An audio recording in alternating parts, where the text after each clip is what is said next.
Remember when we had a state of emergency? Remember when we had plows out? Oh, it's like a distant memory right now. All 37 of them, right? Yeah, right. Yeah, well, thankfully, we're getting to the point of the year where temperatures are starting to creep up. We're getting warmer a little bit every single day. Now, it doesn't feel like it right now, but eventually we're going to reach a turning point where we're not going to see as Even much. the possibility of The possibility of snow is going to be waning. Even though we do have it in the forecast, it's going to be tougher to let it accumulate.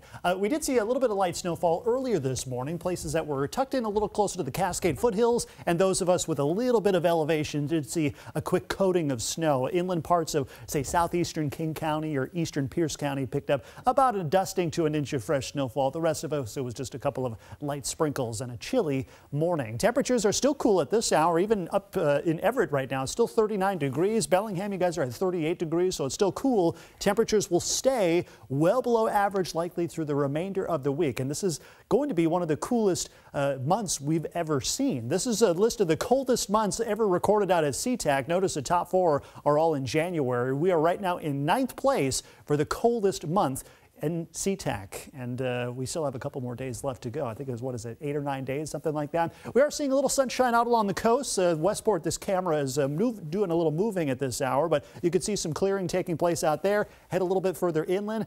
Sunshine's been kind of tough to come by. This is Polsbo. We've been hit by a couple of light sprinkles over the last couple of hours. Here's radar that kind of shows that lingering convergence zone, which was dropping some lighter showers earlier this morning, starting to fade. And again, the overall trend will be for us to dry things out over the next couple of hours. Back things up even further, you can see more drying taking place to our north and west. Most of Vancouver Island is sitting in the clear, and you can see the last of the showers basically exiting the southwestern interior. High pressure will be building overhead the next couple of days, or at least the next day or so. That should bring an end to any rain or snow chances, both for the lowlands and for the mountains. But it is going to be brief. Our next weather system will be arriving as early as Friday morning. Let's take a look at our high-resolution forecast model. Notice the drying trend that takes place later on this evening. We'll see some more clearing overnight tonight, so tomorrow morning temperatures will once again hover near the freezing mark, and some patchy areas of ice not out of the question, especially if we do see a little bit of melting taking place today. Heading into Friday morning, this is paused at about 7 o'clock. Notice the showers first show up along the coast,